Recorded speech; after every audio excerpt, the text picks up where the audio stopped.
Taste the Daily.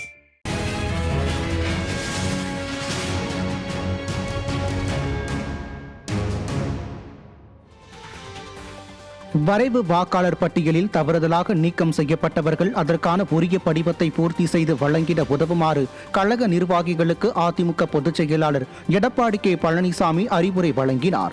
Salem மாவட்டத்தில் SIR பணி நிறைவுற்று வெளியிடப்பட்ட வரைவு வாக்காளர் பட்டியலில் மொத்தம் 3,62,429 பேர் நீக்கப்பட்டுள்ளனர்.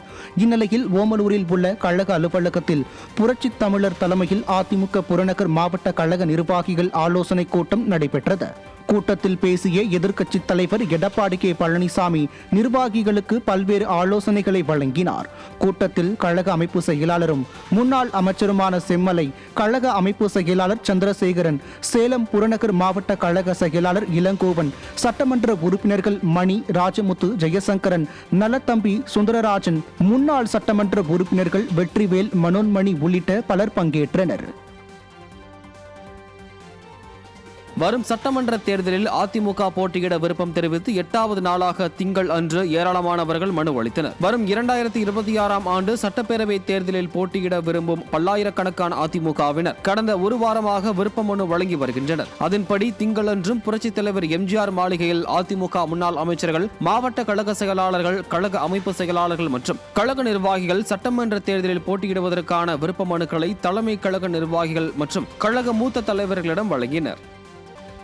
வரும் சட்டமன்ற தேர்தலில் அதிமுக போட்டியிட விருப்பம் தெரிவித்து 8வது நாளாக திங்கள் அன்று ஏராளமானவர்கள் மனு அளித்தனர். வரும் 2026ஆம் ஆண்டு சட்டப்பேரவை தேர்தலில் போட்டியிட விரும்பும் பல்லாயிரக்கணக்கான அதிமுகவினர் கடந்த ஒரு வாரமாக விருப்ப மனு வழங்கி வருகின்றனர். அதன்படி திங்களன்றும் புரட்சித் தலைவர் எம்ஜிஆர் மாளிகையில் அதிமுக முன்னாள் அமைச்சர்கள், மாவட்ட கழக செயலாளர்கள், கழக அமைப்பு செயலாளர்கள் மற்றும் கழக நிர்வாகிகள் சட்டமன்ற தேர்தலில் போட்டியிடுவதற்கான விருப்ப மனுக்களை தலைமை கழக நிர்வாகிகள் மற்றும் கழக மூத்த தலைவர்களிடம் வழங்கினர். அதிமுக பொதுச் செயலாளர் எடப்பாடி கே பழனிசாமி தங்களது தொகுதியில் போட்டியிட கோரி கழக நிர்வாகிகள் திரளானோர் தலைமை கழகத்தில் முன்னாள் அமைச்சர் சி. விஜயபாஸ்கரிடம் விருப்ப மனுக்களை வழங்கினர்.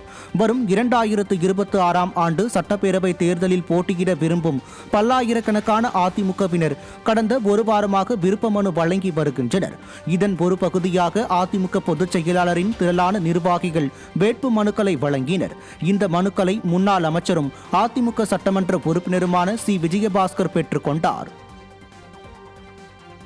வரும் சட்டமன்ற தேர்தலில் அதிமுக சார்பில் மதுராந்தகம் அல்லது செய்யூர் தொகுதியில் போட்டியிட விருப்பம் தெரிவித்த அதிமுக செங்கல்பட்டு கிழக்கு மாவட்ட தெற்கு ஒன்றிய மகளிர் அணி தலைவரும் புதுப்பட்டினம் ஊராட்சி மன்ற தலைவருமான டாக்டர் காயத்ரி தனபால் விருப்ப மனு அளித்தார். வரும் 2026ஆம் ஆண்டு சட்டப்பேரவை தேர்தலில் போட்டியிட விரும்பும் பல்லாயிரக்கணக்கான அதிமுகவினர் கடந்த ஒரு வாரமாக விருப்ப மனு வழங்கி வருகின்றனர். இதன் ஒரு பகுதியாக புரட்சித் தலைவர் எம்ஜிஆர் மாளிகையில் செங்கல்பட்டு கிழக்கு மாவட்ட தெற்கு ஒன்றிய மகளிர் அணி தலைவர் டாக்டர் காயத்ரி தனபால் விருப்ப மனுவை கழக மூத்த நிர்வாகிகளிடம் வழங்கினார். திருப்பூர் மாவட்டம் உடுமலையில் அதிமுக சார்பில் இலவச மருத்துவ முகாம், இரத்த தான முகாம் மற்றும் சட்ட ஆலோசனை முகாம் நடைபெற்றது. மாவட்ட இளைஞர் அணி மற்றும் வர்த்தக அணி சார்பில் நடைபெற்ற இந்த முகாமிற்கு மாவட்ட வர்த்தக அணி செயலாளர் உதயகுமார், எம்ஜிஆர் இளைஞர் அணி மாவட்ட செயலாளர் மோகன்ராஜ் ஆகியோர் தலைமை வகித்தனர். மாவட்ட மருத்துவ அணி துணைத் தலைவர் லிங்க அர்ஜுனன் முன்னிலையில் நடைபெற்ற இந்நிகழ்ச்சியில் சிறப்பு அழைப்பாளராக சுப்பிரமணியா கலை மற்றும் அறிவியல் கல்லூரி முதன்மை நிர்வாக அதிகாரி சுவேதா சுப்பிரமணி கலந்து கொண்டார். முகாமை உடுமலை சட்டமன்ற உறுப்பினர் கே. ராதாகிருஷ்ணன் துவக்கி வைத்தார். இதில் ஏராளமானோர் பங்கேற்று பயனடைந்தனர்.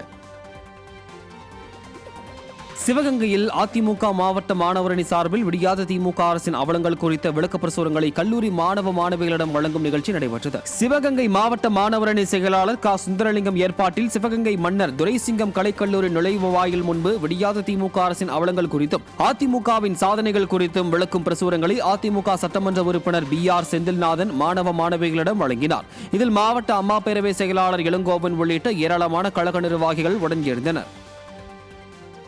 கன்னியாகுமரி மாவட்டம் நாகர்கோவில் அடுத்த குலசேகரம்புதூர் பகுதியில் வட்டார போக்குவரத்து அலுவலக கட்டட திறப்பு விழாவில் அதிமுக முன்னாள் அமைச்சர் தளவாய் சுந்தரம் கலந்து கொண்டார்.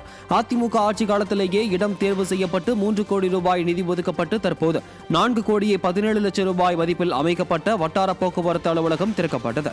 இதில் முன்னாள் அமைச்சரும் அதிமுக சட்டமன்ற உறுப்பினருமான தளவாய் சுந்தரம் கலந்து கொண்டு குத்து விளக்கேற்றினார்.